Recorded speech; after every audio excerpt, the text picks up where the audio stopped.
Oi, gente! Oi, pessoal! Hoje é nosso último episódio da série Sexualidade.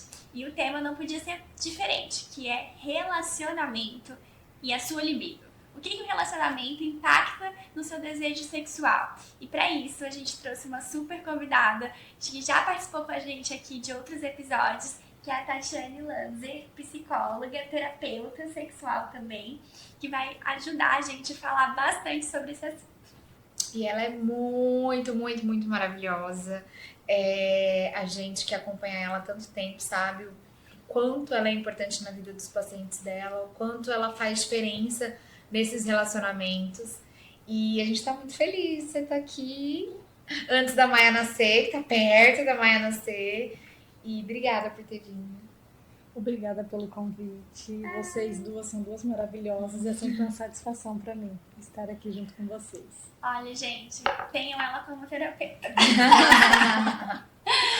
Então, eu e a Alessandra, a gente sempre quis fazer um episódio sobre relacionamento quando a gente criou essa série de sexualidade. Porque a gente percebe que quando a mulher vai com a queixa da libido, eu acho que é nos 45 minutos da consulta, assim, 45 minutos do último tempo, que eu acho que a paciente abre que possa ter alguma coisa com relacionamento, né? Então, hoje a gente vê muito na internet libido e testosterona, libido e hormônio, libido anticoncepcional, mas a gente fala ainda muito pouco do impacto do teu relacionamento com a sexualidade, com o desejo sexual. Então, quando a gente fez a série, falou assim, a gente tem que fazer um episódio pra gente falar sobre isso, pra mostrar, dar uma luz pra mulher mesmo, que tá com essa dificuldade do desejo, que talvez ela precise dar um cuidado maior pro seu relacionamento. E isso é muito claro quando a gente vê no consultório, às vezes uma paciente que não tem nada que justifique essa diminuição de libido, às vezes é uma paciente que não tá na menopausa, que não precisa de reposição hormonal, que é jovem, que tá linda, assim, feliz com o seu corpo, fazendo atividade física, mas que não tem libido. E aí a gente vai olhar para esse relacionamento, a gente descobre várias coisas que influenciam. E a mesma coisa ao contrário, aquela mulher que tá na menopausa, que às vezes nem faz reposição hormonal, ou que toma anticoncepcional, mas que tem um relacionamento maravilhoso e que o libido tá muito bem, obrigado. Né? Então o libido, sempre falo, nunca é sempre uma só razão. A gente precisa investigar tudo e o relacionamento entra como uma das grandes causas. Eu nunca esqueço, a Tati mesmo, que sempre me falou isso, o nosso corpo, ele é o reflexo, ele não engana a gente, ele é muito fiel à nossa mente. Então, se a gente não tá feliz no relacionamento, se a gente não tá legal, se a gente não tem mais admiração, o nosso corpo reage não querendo ter relação sexual. E isso é uma coisa automática, é uma coisa que às vezes vocês fazem até sem perceber, mas o nosso corpo é fiel ao que a gente sente, ao que a gente pensa e ao que a gente deseja pra gente. E é um sentimento que é profundo, né? Então, às vezes, a mulher, né? Ela nem percebe que ela sente aquilo. Ela abafa tanto, afoga tanto aquele sentimento que é muito interior, mas o corpo sente ele.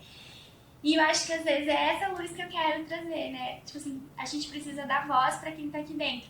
Porque ao mesmo tempo que é nos 45 minutos que a paciente começa a se abrir e perceber que pode ser um relacionamento, é algo que ela esconde dela mesma, né? Ela não quer sentir, ela não quer ver, ela não quer saber, por um monte de razões sociais. Exatamente. É bem isso. É extremamente profundo quando a gente pensa nisso, que o nosso corpo é fiel a nós. E um ponto que eu sempre falo para as pacientes é: a libido começa com a intimidade emocional do casal. E o que a gente vê muito é que tem casais que estão ali numa convivência, numa rotina até harmoniosa, mas não tem intimidade emocional. E a intimidade emocional envolve o quê? Você ter coragem realmente de falar o que você gosta, o que você não gosta, o que te deixa chateado. E não é sobre o sexo em si, é sobre como o outro te trata, em todos os aspectos, né? Então, às vezes, o outro é mais grosseiro na forma de falar com você, é mais impaciente, ou não é gentil, não te elogia, ou tá sempre te criticando, tá sempre te exigindo. Isso tudo vai fazendo, você vai se oprimindo, vai minando. E aí, muitas vezes, você percebe que você tá sem libido, que você tá com problema de relacionamento sexual com teu parceiro, Só que o problema, na verdade, isso é um sintoma. Então, pelo menos no viés psicológico, quando não entram as questões hormonais fisiológicas, o que eu sempre trago para os pacientes isso é um sintoma e a gente precisa descobrir a causa. E que pode ser as mais variadas. Eu falo sempre para o meu paciente de sexualidade, a gente vai ter que andar de mão dada com a sua psicóloga, né? Porque eu acho que não existe desejo sexual sem saúde mental também, né? E fora a saúde mental, eu acho que autoconhecimento emocional. Eu acho que é difícil você ter uma mulher muito dona do seu desejo, muito dona do seu prazer, que ela não olha para a saúde emocional dela, né? Sim. E aí é difícil, né? Relacionamento, eu acho que não é fácil. Não é nem um pouco fácil. Eu sempre falo que relacionamento é complexo. Por outro lado, quando a gente sabe dos pilares fundamentais, ele pode dar certo. E ele dá super certo. Né? E às vezes é só um ajuste, né? Às vezes é só uma conversa, às vezes é só... a gente vai conviver com pessoas que são totalmente diferentes da gente, que teve outra criação, que teve relacionamentos às vezes anteriores, que foram relacionamentos que deixaram marcas, que deixaram, né, traumas, e às vezes é diferente do que a gente pensa, do que a gente quer, e eu acho que às vezes esse ajuste numa intimidade ali, numa conversa.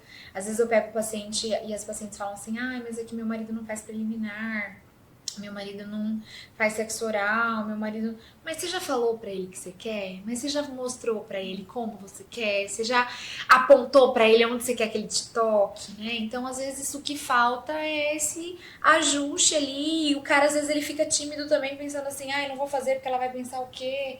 Ela fica acanhada, porque o que ele pode pensar de mim se eu fizer isso, se eu fizer aquilo? Então, às vezes, essa falta de liberdade entre o casal, de falar o que quer, o que gosta, como gosta, acaba afastando. É isso que eu chamo no consultório de intimidade emocional. E uma coisa que eu sempre falo para os pacientes é tão incrível, né? Porque a área de maior intimidade é isso, é o sexo, né? É o lugar onde você mais intimidade tem e ao mesmo tempo é o lugar onde muitas vezes você não tem intimidade emocional. Então é uma incoerência muito grande. Como que você tem coragem de se despir para alguém, de transar com alguém e você não tem coragem de falar para essa pessoa o que você gosta? Ou que você não gosta, ou que você não quer. E aí vai entrando muitas crenças dentro disso, né? Então, assim, se você tem a necessidade de agradar, você vai ter medo de desagradar, você vai ter medo de ofender, vai ter medo do outro ficar chateado, do julgamento. Entra crenças muitas vezes, até relacionada a pudor, a certo ou errado, vai achar que eu sou vulgar, vai achar que eu sou qualquer uma, e às vezes está ali num relacionamento há tanto tempo, há tantos anos, e ainda cheia, repleta de muitas crenças. Então, assim, quando a gente traz isso, né, que a gente precisa se conhecer, como a Matheusa disse, sobre essa questão dessa intimidade emocional que a Alessandra está falando, a gente precisa trazer muito isso, assim, é muito profundo, porque isso vem da nossa história, a gente fala da nossa educação. Na parte da psicologia, a gente fala que a nossa educação sexual começa quando a nossa mãe está grávida da gente. Que é exatamente, né, essa questão agora, né, que você está grávida. Tipo, se você está grávida de uma menina, as pessoas te tratam de um jeito. Se é de um menino, as pessoas já tratam de outro jeito, já vem com brincadeiras, né? Vem com isso de certo ou errado. Muitas vezes, tem muitos homens que quando a mulher está grávida de menina, tem receio de transar com ela. Ai, como assim a minha menina tá ali dentro? Sim. Como se isso fosse pecado. Como se isso fosse pecado. Então, assim, aí a gente precisa trazer, então, a nossa relação com o sexo e as crenças que a gente desenvolve começa quando a nossa mãe estava grávida da gente. Até quando... Isso, exatamente. A educação sexual, principalmente a feminina que ela recebe, e a gente não pode sair, não pode fechar os olhos para a sociedade que a gente vive, né? A gente vive numa sociedade patriarcal. Então, as mulheres recebem educação sexual diferente dos homens. É muito mais castradora, é muito mais rígida. Então, a menina, ela cresce, ela não pode engravidar, ela não pode transar. Isso é feio, é errado, é praticamente pecado, né? Então, é uma rigidez que ela já vai pro sexo com muita coisa. E nessa sociedade que a gente vive, a mulher, ela precisa ser escolhida para casar, ela precisa ser escolhida para ter alguém, então ela precisa ser tida como direita, e aí o sexo não é puro, o sexo não é de uma mulher direita. É como se fosse isso, por mais que ela pratique, ela não se sente tão liberta para praticar, entendeu? Tem muitas crenças, e isso pode diminuir essa intimidade. Tati, o que você me fala das mulheres que já estão há um longo período no casamento? Eu atendi uma mulher há um pouco tempo atrás, ela por volta dos 44 anos, 44, 45 anos ali, há alguns anos no casamento dela. Já houve uma conversa de separação, só que tinham filhos, ela resolve ficar, só que eles não têm relação. Aí começou a história comigo por libido. Aí fez toda a parte hormonal, tudo, e conversa. Ela assim, eu acho que eu não tenho como transar mais com meu marido. Não tenho mais desejo. Eu não gosto do jeito que ele fala com os meus filhos, ele é irritado, ele é grosseiro, não gosto do jeito que ele me responde. Assim, não tem, né? Eu acho que ou você escolhe estar nesse casamento por conta dos filhos, ou eu acho que esse desejo não tem mais solução. Assim. Acho que é legal falar sobre pilares de relacionamento. Tá, eu vou falar dos pilares e aí eu vou adentro isso que você está falando. Na abordagem psicológica que eu trabalho, a gente preconiza que nós temos 4 pilares fundamentais. A gente usa uma metáfora que é como se fosse a construção de uma casa. Do mesmo jeito que uma casa precisa ter os pilares estruturais, depois a parte de decoração, a parte de detalhes você faz o que você quiser, mas a estrutura precisa seguir uma ordem. E dentre os pilares a gente tem a comunicação. A comunicação entra em você conseguir falar tudo que você sente vontade, tudo que você quer, o outro te ouvir, você ouvir o outro, e habilidade para resolver conflitos. Naquilo que vocês têm de diferenças, conseguir ter uma boa habilidade de resolução. Esse é um pilar fundamental que inclusive adentra a intimidade emocional. Um casal que tem uma boa comunicação, um bom diálogo, vai se sentir à vontade para adentrar nessa intimidade. O outro pilar são os interesses em comuns. Então, o casal precisa querer as mesmas coisas, ter valores parecidos, pensarem de uma forma que vai ao encontro, né, que faça um encaixe. E um item extremamente interessante, que muitas vezes é visto de uma forma equivocada nos interesses em comuns, que se chama parceria e companheirismo. Porque equivocadamente a gente acha que ser parceiro e companheiro é fazer aquilo que a gente gosta junto com o outro daquilo que ele também gosta. Isso não é parceria, porque você está fazendo o que você gosta. Você está simplesmente sendo feliz ali com as coisas que você quer, né? Ser parceiro e companheiro é você estar ali, parceiro e companheiro com o outro nas dificuldades, nas coisas que você não gosta. Nas coisas que você não gosta, mas você faz por amar o outro, você faz para ver o outro feliz e realmente sendo uma companhia sensacional para o outro. E muitas vezes o que a gente tem mas eu fui junto, emburrado, mas eu fui junto, obrigado. Não tem propósito nenhum, pelo contrário, isso fica péssimo. E isso vai ter um efeito depois, inclusive, na intimidade.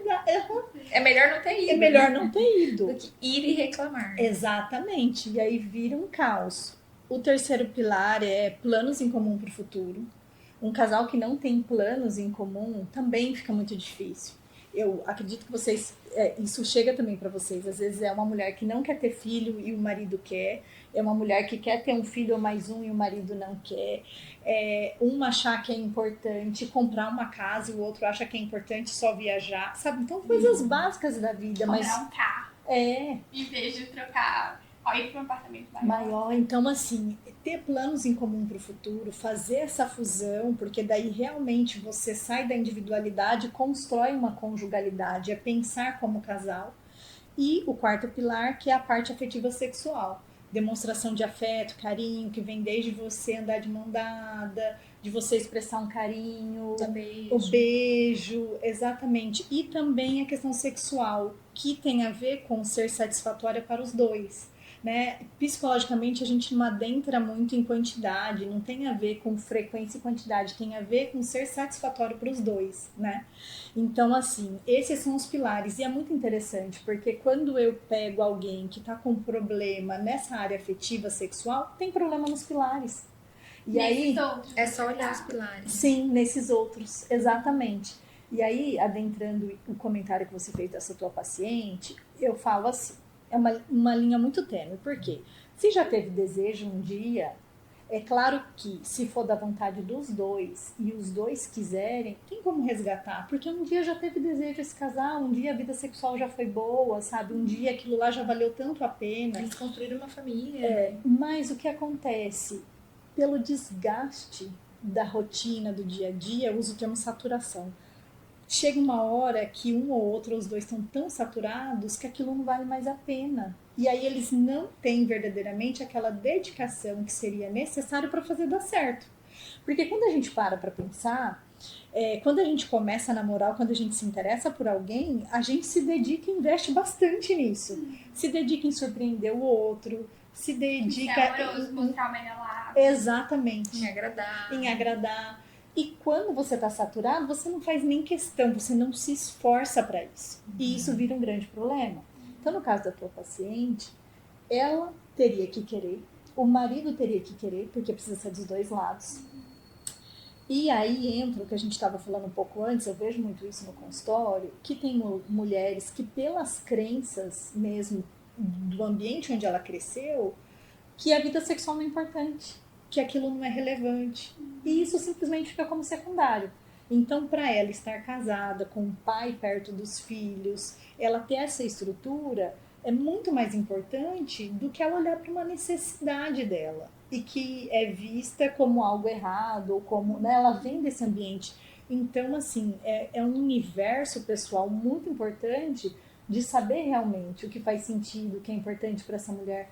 Porque para nós, como profissionais, para mim, pelo menos, acredito que vocês também passam por isso. Às vezes você olha e você fala, mas você precisa querer outra coisa. Mas aquilo é o que a gente olha de fora e acha que é importante que o outro quer. É fácil pra gente que tá de fora, né? Falar, nossa, toma uma atitude, resolve isso. Como que você consegue viver assim? Mas quem tá dentro de um relacionamento, ainda mais um relacionamento de muitos anos, tem tanta coisa envolvida, tem tanto sentimento envolvido, tem tanta dependência envolvida. E aí eu não falo só financeira, mas emocional. Que é difícil, às vezes, quem tá de fora acaba enxergando mais fácil quem tá de dentro, né? Uma coisa que a gente tem que evoluir, Por isso que a terapia é importante. Uma coisa que a gente precisa evoluir. Espero que os homens escutem. Menos provável que as mulheres, né? Mas quem os homens que escutarem. Acho que os homens precisam ser mais abertos à terapia. Porque, por exemplo, eu vejo muito. Os dois precisariam fazer. Aí a mulher vai, se esforça, tenta, mas não tem o outro lado, né? E aí aquilo fica em vão. Então os homens são muito fechados ainda para processo terapêutico. Fechados por uma questão financeira, que eles acham que é supérfluo, que é bobagem.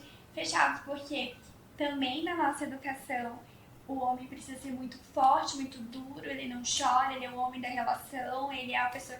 A gente tá contendo homens dentro de uma caixinha deles ali, onde eles não podem sentir, sofrer. E isso vem de quando é criança, né? Homem não chora, isso não é coisa de homem. Sabe o que eu sinto muito dos homens também? Eles têm medo da psicóloga falar pros outros. Não tem isso, assim, de tipo assim, da intimidade da vida pessoal, ficar exposta, sabe? Umas coisas assim. Na verdade, eles têm uma dificuldade de se exporem. De se abrir, né? Eles têm uma dificuldade de se exporem e, assim, de se sentir vulnerável.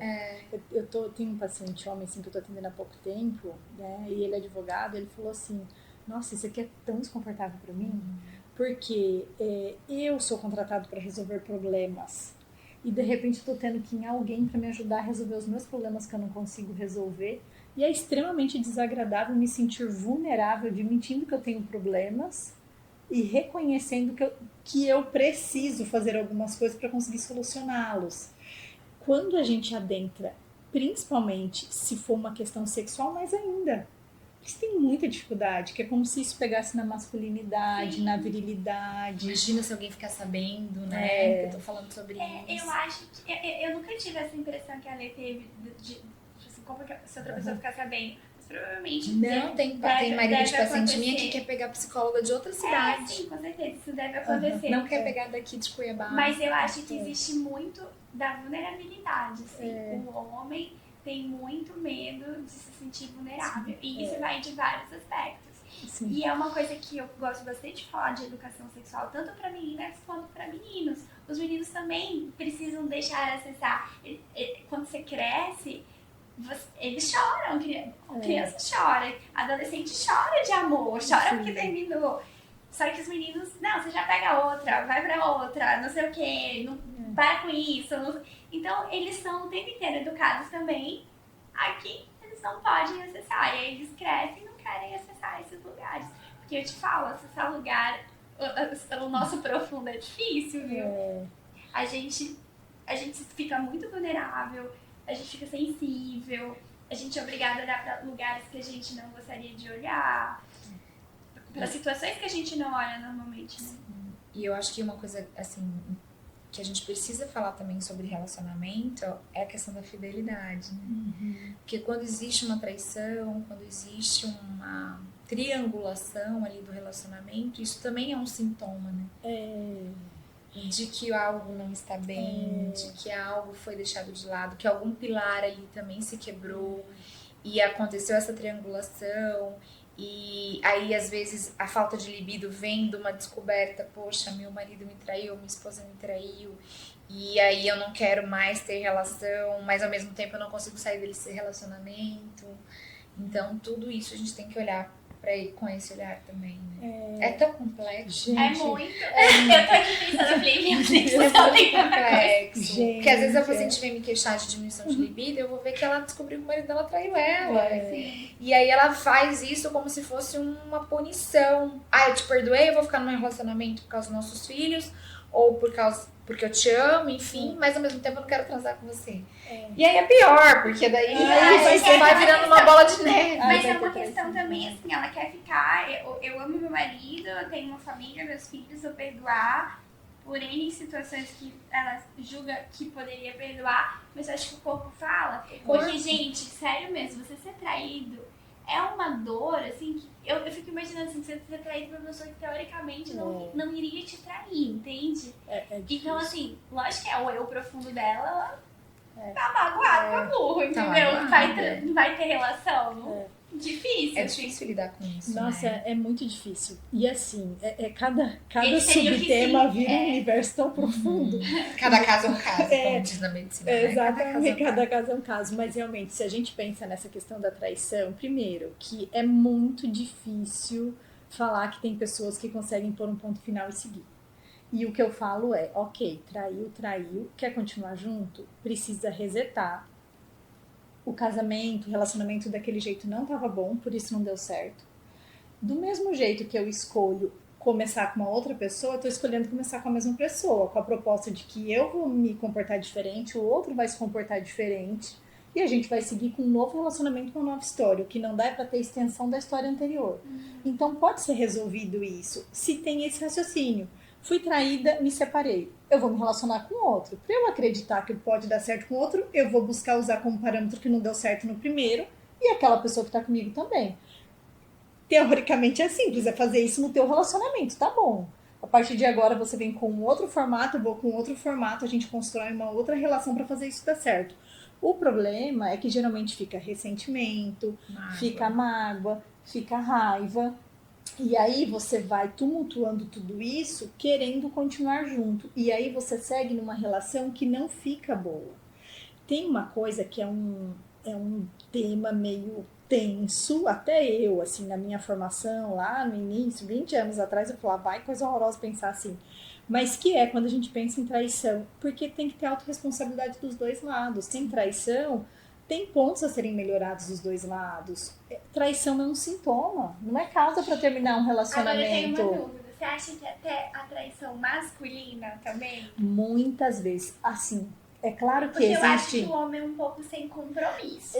Mas eu vou te com a dizer... fidelidade. Não. Porque pra eles Vai é de muito mais crenças. fácil o perdão. Mas vai de crenças de cada homem. Então, assim, é A claro... educação de cada... Porque assim... Viu o pai trair. De achar que isso era normal, Achar natural. normal, a que mãe pra perdoar. homem Mas tem muitos homens que fazem essa opção de serem fiéis e que vêm com outros valores, que vêm com outras crenças. Eu acredito que a gente está num momento do universo, em termos de valores e culturas, que sai um pouco daquele viés tão masculino e machista de educação. Então a gente já pega alguns homens que têm um viés diferente, né? Mas é claro, o homem tem muito isso da oportunidade que ele teve, da mulher que está ali dando em cima, da masculinidade que ele não pode deixar passar, mas isso tem a ver com os valores desse cara, sabe? De onde ele vem.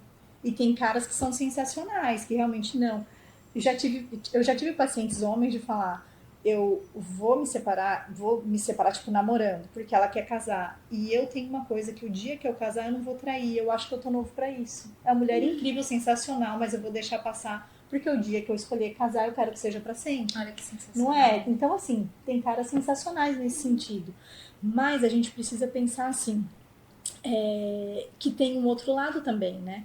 A quantidade, quando a gente olha para essa questão da triangulação, quando um relacionamento não tá bom, a gente precisa ir olhando para entender o que não tá bom, porque o que tem de mulheres que chegam para mim e falam, poxa vida, sempre critiquei, sempre julguei, e tá eu aqui apaixonada por outro cara, tá eu aqui que traí meu marido, nunca me imaginei nesse lugar. Porque é isso, nosso corpo fala, né? A gente tem uma necessidade, a gente tem um desejo, a gente tem nossa libido. E se não é o marido e o relacionamento não tá bom, você vai procurar outro. Você vai procurar e tá tudo bem no sentido de que isso é para você olhar que tem algo que não tá legal e que precisa ser visto, né? Então, assim, tem muita coisa. O importante é a gente não se julgar, né? A gente não julgar ninguém.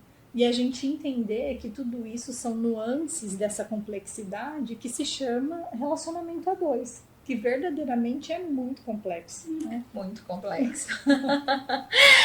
Mas que tem tudo a ver, às vezes, com essa queixa que as pacientes chegam pra gente com diminuição de libido. Então eu sempre brinco, né? Ginecologista, às vezes, é psicóloga. Eu acho que a primeira psicóloga é a gente, né? E até porque não tem como. Se a gente não tem esse viés terapêutico, a gente precisa ter esse olhar. A gente não consegue fazer com que ela se abra pra gente. E a gente precisa ter esse olhar de cuidado, de olhar de como essa paciente está se sentindo, de como está esse relacionamento, porque vai fazer diferença no nosso tratamento também, né? E é tão importante a gente ter uma psicóloga junto, trabalhando com a gente, fazendo esse tratamento multidisciplinar, assim.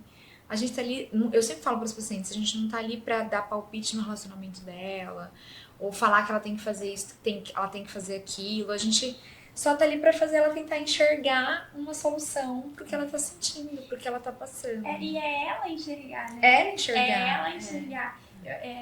Engraçado, muita gente também às vezes fala de terapia, tipo assim, ela vai falar o que eu tenho que fazer, né? Eu já ouvi isso. Não, é você que Eu acho engraçado alguém falar assim, né, vai na terapeuta, vai na psicóloga e pode esperar que vai separar. Né? Se for pra psicóloga, vai se separar. Na verdade, lógico que existem profissionais e profissionais, mas eu acho que essa decisão tá dentro de cada um. E essa racionalização, às vezes, dos seus atos ou das suas decisões, elas fazem com que você tenha que tomar uma atitude, seja uma atitude de ficar, de melhorar, de fazer dar certo, seja uma atitude de mudar o rumo, de mudar o percurso, de tentar uma nova chance de outro jeito. Então, acho que isso que é a terapia, né? Isso é algo realmente muito comum, a gente escuta muito isso.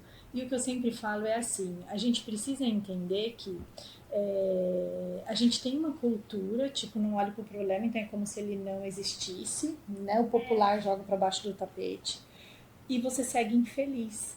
Então tem pessoas que seguem infelizes na vida. Para manter um protocolo de escolha que foi feito, um protocolo social, de uma idealização, de um sonho. E quando você vem para terapia, um dos objetivos que a gente busca ter é o quê? Que você viva muito bem a tua vida, que você sinta que a tua vida vale a pena ser vivida e que você sinta felicidade no processo da tua vida. E muitas vezes você vai ver que aquele relacionamento é um relacionamento que te faz muito mais mal do que bem. E você vai começar a questionar, vale a pena eu me sacrificar? Vale a pena eu pagar todo esse preço em detrimento de um valor que eu tenho? Ou será que vale a pena eu abrir mão desse valor, redefinir algumas coisas, porque tem algo muito mais importante, que é a minha vida. Sim. A vida passa tão rápido, é uma vida, e a gente precisa ver isso muito bem, olhar, estar plenamente feliz com a vida que a gente leva. Então, quando fala, vai para terapia para se separar, não. Se você, no processo terapêutico, tomar a decisão de se separar, é porque você tomou consciência que como você estava levando a tua vida não estava bom para você, não te fazia Eu acho que a feliz. terapia é um espaço para você questionar. Se você... É igual você falou assim, as mulheres não se questionavam, elas vão vivendo uma vida infeliz e não se questionavam. Agora, na terapia, você tem um espaço para, peraí, é isso que me faz feliz? Eu tô bem nesse relacionamento, eu não tô, né? Eu posso fazer alguma coisa pra mudar, que às vezes você vai vivendo no piloto automático. Eu vejo muito isso, as mulheres 50 ou mais, porque é de uma outra geração, uma geração que era muito difícil as mulheres se separarem. Então, assim, é 20, 25 anos, assim, vivendo uma vida infeliz. Aí a gente tem as que continuaram, então, assim, depressiva, com fibromialgia, com um monte de questões, assim, que são psíquicas. Sabendo que o marido já traiu várias vezes. E aceitando. Marido abusivo, marido tóxico, grosseiro. E as mulheres que se separaram. E estão vivendo um relacionamento, estão felizes da vida, ou não estão vivendo um relacionamento, mas estão livres, libertas daquilo, né? Então, quando a gente traz o relacionamento como uma causa da libido, não é levantando uma bandeira, tipo, troque, se separe, faça outra. Não, é principalmente para as mulheres se questionarem, olharem para isso e pararem de se só culpar. Ou então a gente tentar resolver com hormônio algo que não é hormonal. Então, assim, quando a gente traz esse assunto para cá, é para, tipo assim, olhe com cuidado, coloque uma luz sobre isso, que talvez você precise fazer alguns questionamentos e que para isso você precisa de um espaço. Esse espaço pode ser a terapia, pode ser uma consulta ginecológica, para você fazer essas perguntas para si mesmo. E é engraçado como elas chegam se culpando, né? Doutora, eu não tenho libido, deve ser por causa da minha idade, deve ser por causa do meu hormônio, deve ser porque eu tô gorda, deve ser porque... Então, assim, elas se culpam muito, né? Porque o marido procura, o marido quer, o parceiro quer, e elas não querem. Aí você vai olhar por trás e tem toda uma história. Tati, acho que você podia mandar um recado. A gente podia ficar aqui até amanhã, na verdade, falando sobre isso. É muito assunto. É muito assunto. Mas eu acho que você podia dar um recado pra quem tá passando, sabe? Que tá escutando esse podcast, que tá se identificando e olhando pra si, pro seu relacionamento e vendo que não tá legal, que ela não tá feliz, que ela precisa de ajuda. Como ela deve procurar? Lógico que a gente tem as nossas pacientes que a gente aborda isso, mas muitos médicos não fazem isso. Muitas pessoas não procuram ajuda. Então, assim, o que é melhor? Ela começar uma terapia sozinha, depois começar uma terapia de casal? Ela tem muita dúvida. Como é essa terapia de casal? Vai ter um embate? Vai ter né? Vai ter... O que vai ser falado nessa terapia? É igual quando a gente manda pra terapia sexual. O pessoal pensa, gente, o que eu vou ter que fazer nessa terapia sexual? Existe um certo preconceito. E aí, eu acho que você podia mandar um recado pra quem tá com esse sentimento que tocou, que esse nosso assunto chegou até ela, ou até ele também. Tem muitos homens que escutam o nosso podcast e se identificaram de como procurar ajuda, como fazer, como começar. O ideal sempre é fazer de casal, porque é um problema do casal, como vocês acabaram de comentar aqui, né? Então, assim, é um problema que é do casal, é dos dois. Mas muitas vezes o homem resiste. Então, quando o homem resiste, é melhor um tomar consciência e buscar fazer algumas coisas do que nenhum. Então, assim, a minha sugestão sempre é busque terapia de casal. E o que eu sempre falo é a terapia de casal é um espaço acolhedor que vai ter uma terceira pessoa para estar direcionando, para estar ajudando o casal nessa escuta, nesse diálogo, nas estratégias, na parceria, para melhorar. E é tão bacana. Eu tenho um paciente que eu atendo, né, ele é homem, e eu indiquei, falei, você e tua esposa precisam de terapia de casal. E ele foi, mas ele continuou comigo, né? Ele tinha questões que eram só dele. E ele falou assim, tá sendo incrível, porque a minha esposa fala, eu não rebato. E agora eu estou entendendo ela. o que ela tentava me dizer, e só nós dois eu ficava na defensiva. E na terapia de Você casal, escuta. eu escuto e eu estou vendo o quanto que ela ficava ressentida e com razão.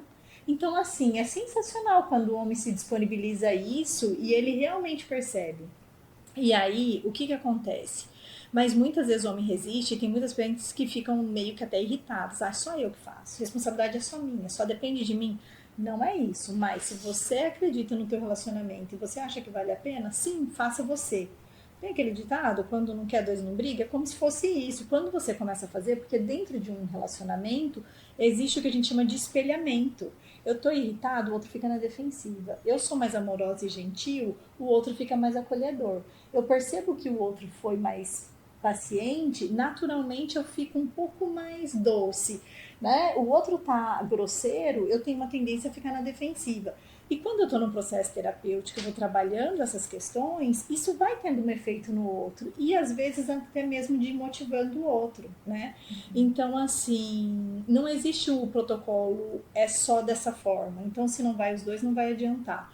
Muitas vezes só uma adianta, mas o ideal seria assim que fosse o casal. Independentemente de qualquer coisa, se a gente parar para pensar na mulher ou mesmo no homem, o que a gente nunca pode deixar é anular a nossa autenticidade, o que a gente quer, o que a gente espera, olhar mesmo, como a gente falou no início, a fidelidade do nosso corpo, do que a gente sente, tanto em termos fisiológicos, de desejo, de prazer, de vontade, como também emocionalmente. Eu tô feliz, eu tô alegre, eu tô autêntica com quem eu sou, ou eu estou muito mais oprimida, frustrada, chateada. Então, assim, a gente precisa parar para olhar, porque em nenhum lugar nos ensina isso. Não nos ensinam nem olhar para nossas emoções, né? Não nos ensinam sobre como ter um bom relacionamento para que ele seja funcional. E o lugar, o espaço para a gente entender sobre autoconhecimento, sobre ter uma vida mais funcional, sobre a gente viver a vida de um jeito que verdadeiramente faça sentido pra gente, é no espaço terapêutico. Sim. Ai, acho que a gente acabou. Adorei nosso bate-papo. Tomara que. Eu acho que a gente cumpriu essa missão. Acho que era isso que a gente queria transmitir pra vocês. Sim. Tati, obrigada. Como sempre, querida. Uma Por estar aqui com a satisfação gente. estar aqui com vocês. Obrigada. Estamos aqui, gente, ó. Ó, As 9 da três noite, trabalharam até quase 8 horas da noite. 9 horas, exatamente. Estamos Já aqui tá gravando para mesmo. vocês. Então, assim, se vocês assistiram esse vídeo e acharam que ele é importante para alguém, mesmo que não seja para você, mas seja para alguma amiga, para sua mãe, para alguém da sua família, envie esse vídeo para essa pessoa, que eu tenho certeza que vai tocar alguém aí que tá precisando. E eu queria que você despedisse do pessoal falando um pouquinho do seu trabalho, do seu arroba, como as pessoas te acham, dos seus cursos. Gente, ela tem tanto curso legal. Então acho que vale a pena falar. Eu sou psicóloga clínica há 20 anos. A minha especialidade é a terapia cognitiva comportamental, que é uma especialidade que trabalha muito com os problemas do aqui e agora, tanto os problemas emocionais como estratégias de resolução de conflito, né? Trabalho nesse âmbito de relacionamento, de problemas sexuais, e também tem uma grande referência com pacientes com transtorno psiquiátrico, principalmente com TDAH, problema de planejamento e organização. Então, tenho alguns cursos. Eu tenho um grupo terapêutico que é voltado que eu preciso exatamente fazer. que é voltado para esse. Quem sabe agora, na minha licença maternidade. Você vai ganhar um prêmio se a menina fizer um planner.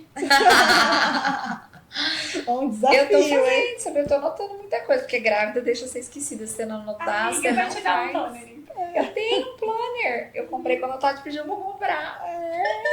Tenho meu caderno de capa preta, que tô anotando as coisas. Tá vendo? Olha aí, que Grávida, legal. meu Deus. Parece que TDAH aumenta 10 vezes. É verdade. É verdade. E é isso. E tem meu Instagram, que é o pc_tatilanzer, né? E lá tem um pouco mais do meu trabalho, dos meus cursos, dos meus eventos. Que bom. Gente, muito obrigada. Essa foi a nossa temporada Sexualidade, que a gente encerra por aqui. Óbvio que a gente ainda vai falar de sexo muitas vezes com vocês, mas numa outra temporada, outros temas. E a gente não podia deixar de anunciar a nossa próxima temporada, né, amiga? Maternidade. Com a Maternidade. Alessandra grávida e pós-parto. Vocês vão pegar minha transição, gravidez, parto, pós-parto, a gente vai falar tudo Amiga, assim. depois a gente vai gravar o podcast com a Maia já. Sim, já pensou, Maia, aqui? E aí a gente vai falar várias coisas e um dos grandes assuntos, assim, a gente vai falar sobre as tentantes, que são aquelas mulheres que estão tentando engravidar e que muitas vezes não conseguem. E a gente tem vários aspectos psicológicos envolvidos nisso. E o que a medicina tem hoje, a psicologia tem hoje, para ajudar essas mulheres a passarem e realizarem o seu sonho, né, de ser mãe. Então, gente, até a próxima temporada. Obrigada por todo mundo que assistiu até aqui. Um beijo. Assistiu, Beijo. eu vi que a gente tá no YouTube e nas plataformas de áudio. Até mais.